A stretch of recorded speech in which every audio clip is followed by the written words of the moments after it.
नमस्कार. 18 डिसेंबर रोजी आपला मार्गशीर्ष महिन्यातील शेवटचा गुरुवार आपण साजरा केला, त्याचे उद्यापन केले. तर मी ही पूजा कशी केली, उद्यापन कसे केले हे या व्हिडिओमध्ये मी तुम्हाला सांगणार आहे. तुमचीसुद्धा पूजा खूप छान झाली असेल. महालक्ष्मीच्या कृपेने आपल्या सगळ्या मैत्रिणींना सुख, समृद्धी आणि ऐश्वर्य लाभो अशी मी महालक्ष्मी चरणी प्रार्थना करते. घरातील संपूर्ण साफसफाई झाल्यानंतर, स्वच्छता झाल्यानंतर छानपैकी स्नान करून स्वच्छ कपडे घालून दरवाजामध्ये खूप छान अशी रांगोळी घातली. पूजा मांडणीच्या आधीच सर्व सामग्री मी सुरुवातीला एकत्र करून घेतली. त्यामुळे पूजा अगदी पटकन आणि सोप्या पद्धतीने मांडून झाली. तर बघा, सर्वप्रथम मी एक तांब्याचा तांब्या घेतला, त्याच्यावरती एक स्वस्तिक काढलं आहे. त्याच्यामध्ये एक नाणं, सुपारी, हळदी कुंकू, अक्षता, दुर्वा टाकून घेतला, एक फूल टाकून घेतला आहे आणि कलश आपण इथे व्यवस्थित तयार करून घेतला आहे. त्याच्यावरती आता आंब्याची डहाळी ठेवून, नारळ ठेवून आपण पूजेसाठी कलश तयार करून घेतलेला आहे. तुम्ही तुमच्या आवडीनुसार किंवा तुमच्याकडे अवेलेबल असलेल्या साहित्यातून आपण ही पूजा मांडणी करून घ्यायची आहे. फक्त तुम्ही अशा पद्धतीचं कलश स्थापना करून सुद्धा ही पूजा मांडू शकता. परंतु बऱ्याचशा महिलांना खूप आवड असते. देवी देवतांची जी पूजा आरास मांडली जाते त्याच्यामध्ये खूपसं शोभिवंत असं साहित्य पण वापरलं जातं. तर माझ्याकडे जे घरी साहित्य अवेलेबल होतं त्यानुसार मी इथे पूजा मांडलेली आहे. मार्गशीर्ष महिन्यात महालक्ष्मीचे व्रत सुख, समृद्धी, ऐश्वर्य आणि शांततेसाठी केले जाते.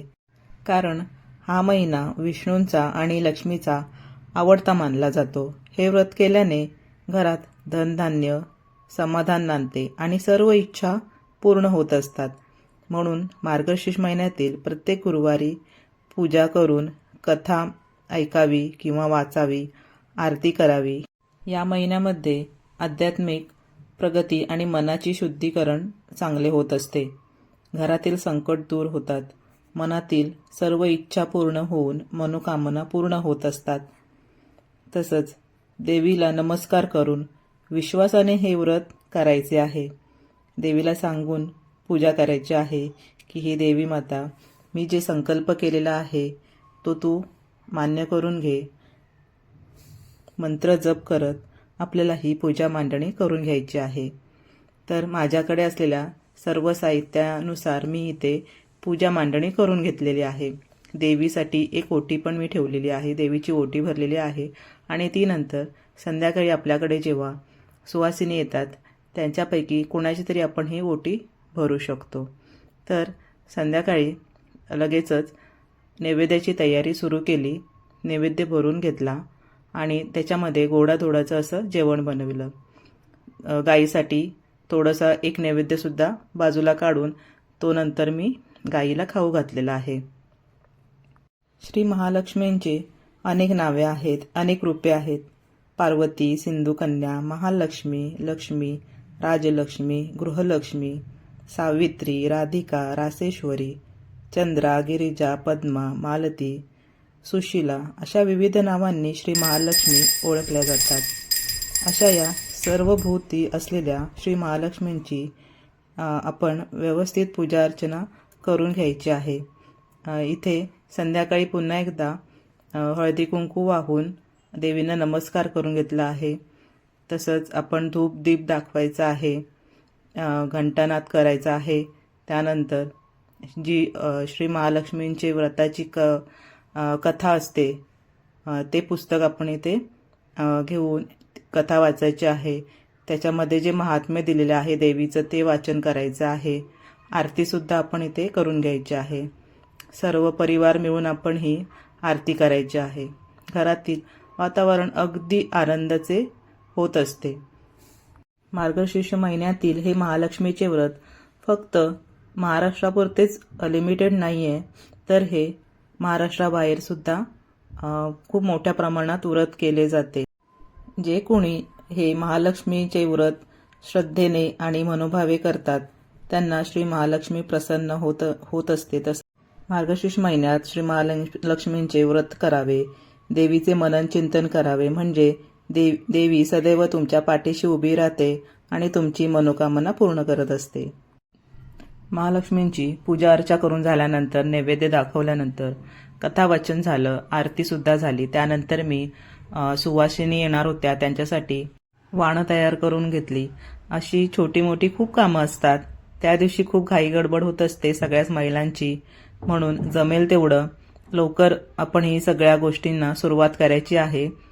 लक्ष्मीच्या रूपाने आपल्याकडे ह्या सवाशिणी येत असतात. त्यांची खूप आपण अशी सेवा व्यवस्थित केली तर ते आपल्याला भरभरून आशीर्वाद देत असतात. तुम्ही बघू शकता सगळ्या महिलांचे इथे मार्गशीर्ष व्रत होते, तरीसुद्धा महिला एकमेकांकडे जातात, हळदी कुंकू घेऊन देवीला नमस्कार करतात.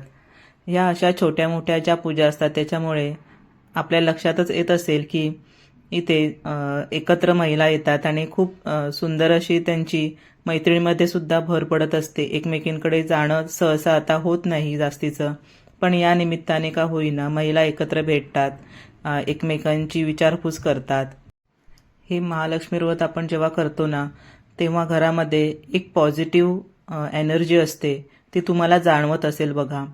तसंच सगळ्या महिला पण येतात आपल्याकडे, लक्ष्मी रूपाने येतात आणि खूप आशीर्वाद देतात. त्याच्यामुळे त्या दिवशीचं जे आपलं घरातील जे वातावरण असतं ना, ते खूप असं शांत, समृद्धीने भरलेलं, तसंच जसं घर आपलं समृद्धीने भरलेलं असतं तसंच आपलं मनसुद्धा खूप छान असं आनंदी असतं. खूप छान छान पॉझिटिव्ह वाईब्स आपल्याला येत असतात. त्याच्यामुळे ही जी लक्ष्मीची पूजा आहे ती खूप मनोभावे करावी. याचे फळ आपल्याला देवी माता देत असते आणि वरदहस्त तिचा आपल्यावरती राहत असतो. देवीच्या कृपेने मार्गशीर्ष महिन्यातील 4ही गुरुवारची पूजा मांडणी मला करता आली, त्यामुळे मी खूप खुश होते. श्री महालक्ष्मीच्या कृपेने तुमच्या सगळ्यांचे आयुष्यामध्ये खूप छान असे समृद्धी यावी, सुखशांती यावी, ही मी मातेचरणी प्रार्थना करते. देवीच्या कृपेने तुमच्या घरीसुद्धा देवीचे जे उद्यापन असेल ते खूप छान पद्धतीने पार पडलं असेलच. या पूजा मांडणीतून तुमच्या लक्षात येतच असेल की ज्या दिवशी आपण पूजा मांडणी करतो त्या दिवशीचं आपलं घरातील वातावरण खूपच आनंदी असतं, वेगळं असतं आणि शांततेने भरलेलं असतं. तर मी ही श्री महालक्ष्मींची पूजा मांडणी कशी केली ते मला नक्की कमेंट बॉक्समध्ये सांगा. तुम्हाला आवडली का हेही सांगा. तुमच्या लाईक्स, कमेंट्स यामधून जे तुम्ही प्रोत्साहन देता त्यामुळे खूप छान असं वाटतं आणि एखादा व्हिडिओ तयार करण्याची प्रोत्साहन मला इथे मिळत असतं. हा व्हिडिओ पूर्ण पाहण्यासाठी सगळ्यांचे धन्यवाद. भेटूयात पुढच्या व्हिडिओमध्ये.